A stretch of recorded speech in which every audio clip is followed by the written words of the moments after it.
Ahora le pido que me acompañe a Siria.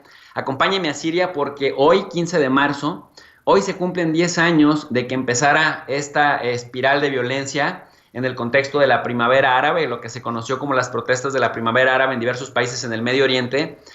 Pero Siria, cuando ya en otros países se aplacaron las cosas, se calmaron las cosas, Siria sigue sumida en la destrucción, en la violencia, en la emergencia de grupos terroristas, en la represión del gobierno, en la intervención de Estados Unidos, de Rusia, de Francia y de un sinfín de jugadores regionales como Israel, Irán, Arabia Saudita y Qatar, que tienen tentáculos metidos en este país.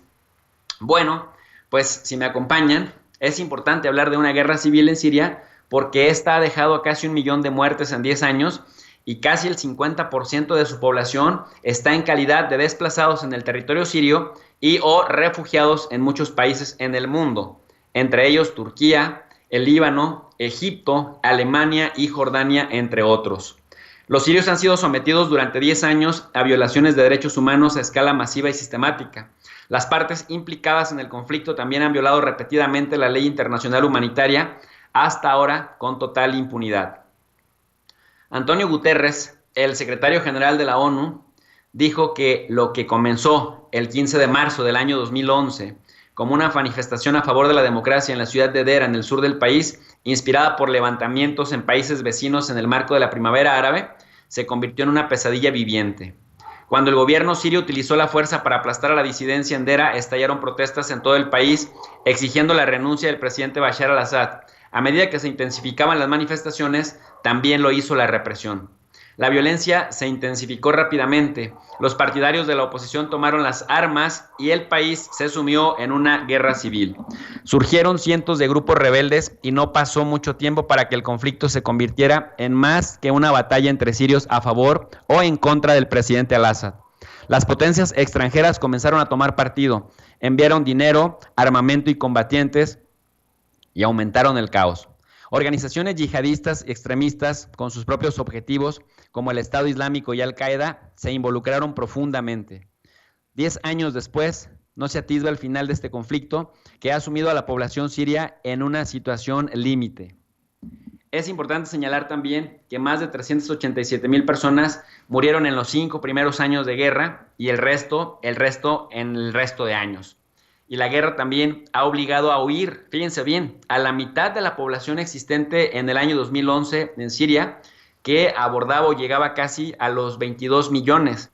Por lo tanto, hablamos de que 11 millones de sirios se encuentran desplazados o refugiados en otros países. El conflicto también le ha robado sus sueños de juventud a toda una generación de sirios que no pudo recibir una educación, conseguir un trabajo o formar una familia según las costumbres y tradiciones de ese país. ¿Qué les parece si les exponemos algunos datos y voces que dan dimensión del impacto en números a este conflicto? El primero sería que hay más de 500,000 muertos y menos de 1 millón. Las cifras todavía están por aclararse. Desde el inicio de la guerra en 2011 y hasta 2020 se calcula que murieron más de 500,000 personas o menos de 1 millón. De acuerdo a datos del Observatorio Sirio para los Derechos Humanos, aún entre los desaparecidos, no se sabe cuál cifra podría ser exacta. El número de víctimas no incluye a 205,000 personas reportadas como desaparecidas y presumiblemente muertas, incluidos 88,000 civiles que se cree que murieron por tortura en cárceles administradas por el gobierno o por algún grupo terrorista que dominaba alguna región. Además de causar cientos de miles de muertes, más de 2.1 millones de civiles sufrieron lesiones o discapacidades permanentes a consecuencia del conflicto. Esto según también el Observatorio Sirio de Derechos Humanos. Más de 12 millones de personas tuvieron que dejar sus hogares, la mitad de lo que entonces era 22 millones de habitantes.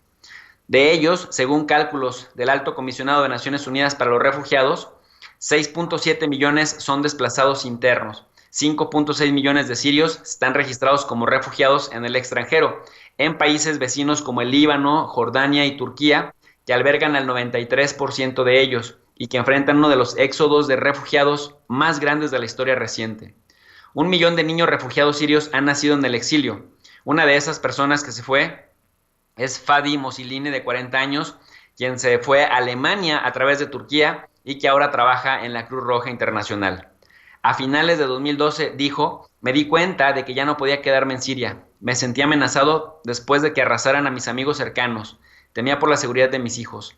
Los últimos 10 años de destrucción fueron muy dolorosos, pero todavía tengo la esperanza de que algún día disfrutemos de la libertad y pondremos a los responsables tras las rejas. Ver a los sirios morir y ser desplazados todos los días es desgarrador. El mundo entero estaba mirando y no hizo nada para detener la matanza. Vi cómo un cuerpo sin alma, cómo quedó extraño en Siria como fantasmas errantes. Me rompe el corazón que ni siquiera pude visitar la tumba de mi madre después de que falleciera hace un par de años. El 90% de la población vive bajo el umbral de la pobreza. Naciones Unidas estima que hay 2 millones de sirios viviendo en extrema pobreza. Además, un total de 13.4 millones de personas necesitan algún tipo de asistencia humanitaria. De ellas, 6 millones no pueden cubrir sus necesidades básicas, según Naciones Unidas. La situación se agrava para los niños, ya que, según UNICEF, casi un 90% de los menores necesitan asistencia humanitaria. Muchas familias se han quedado sin absolutamente nada, como la de Nur al-Sham, que tiene 28 años y que ahora es trabajadora humanitaria. Dice a esto a la prensa internacional: vivíamos en el sur de Idlib, en una casa donde teníamos todo lo que necesitábamos excepto nuestra libertad. Ahora sufro en una tienda primitiva en una tierra árida que en invierno se convierte en un gran charco de barro y en verano está infestada de insectos y cubierta de polvo. No tengo sueños para el futuro ni para el futuro de mi hijo. Hago todo lo posible por distraerlo de la vida en el campamento. No le digo nada sobre la guerra para no agobiarlo a una edad tan temprana. Mi esposo tuvo que dejarnos para trabajar en Turquía y ya no puedo verlo. Por otro lado, más de 12 millones de sirios sufren inseguridad alimentaria. Eso representa el 60% de la población siria, según la Cruz Roja Internacional. El precio de la canasta básica se ha incrementado hasta un 236% en ese país. Eso es 29 veces más que el nivel de precios que había antes de la guerra, según también las Naciones Unidas. Hay un total de 2.45 millones de niños y adolescentes en Siria que no van a la escuela, y no necesariamente es por la pandemia. Otros 750,000 niños sirios que viven en países vecinos tampoco están escolarizados, según la UNICEF. Del total, unas 40% son niñas. Un tercio de las escuelas en Siria no pueden usarse porque han resultado seriamente dañadas o destruidas y comprometen su funcionalidad. En la cuestión hospitalaria, solo el 58% de los hospitales y el 53% de los centros de salud primaria están en pleno funcionamiento. Más de 35,000 estructuras fueron dañadas o destruidas tan solo en Alepo. Barrios enteros e infraestructura vital en todo el país quedaron en ruinas tras una década de enfrentamientos. Solo en la ciudad de Alepo se destruyeron o dañaron más de 35,000 estructuras antes de que fuera recapturada por el gobierno a finales del año 2016, según Naciones Unidas. Gran parte del rico patrimonio cultural de Siria también ha quedado destruido. Los 6 enclaves pertenecientes al Patrimonio Mundial de la UNESCO en el país resultaron dañados significativamente y los militantes del Daesh o Estado Islámico destruyeron gran parte de la antigua ciudad de Palmira.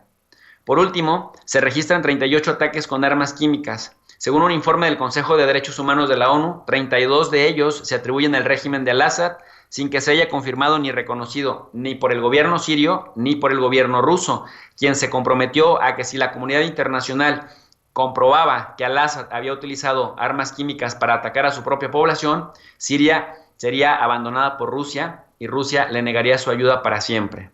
La pregunta en este caso es: ¿quién tiene entonces el control del país ahora en este contexto? La respuesta es que el gobierno ha recuperado el control de las ciudades más grandes de Siria, pero parte del país todavía está en manos de los rebeldes yihadistas y también de los kurdos. El último bastión de la oposición que queda se encuentra en la provincia noroccidental de Idlib y también en partes adyacentes del norte de Hama y provincias al norte de Alepo. En marzo de 2020, Rusia y Turquía negociaron un alto el fuego para detener un impulso del gobierno para retomar Idlib. Ha habido una calma relativa desde entonces, pero podría romperse en cualquier momento. En todo caso, no hay nada formal que diga que esta guerra civil dolorosa ya terminó. Pues así las cosas, una década después de que arrancara el 15 de marzo de 2011 esta guerra civil en el contexto de la primavera árabe, esto que se conoció en el mundo como la primavera árabe. Usted recordará que empezó en Egipto, que también pasó en Túnez, después se fue a Yemen, subió también a Kuwait, Irak, Jordania, Líbano, Siria, en Palestina hubo un intento, etcétera, y que finalmente en los dos lugares en donde sigue pues todavía una semilla que germinó de la violencia, del odio desde ese momento, pues es Siria por un lado y Yemen por el otro, que Arabia Saudí sigue inflamando por un lado y por otro.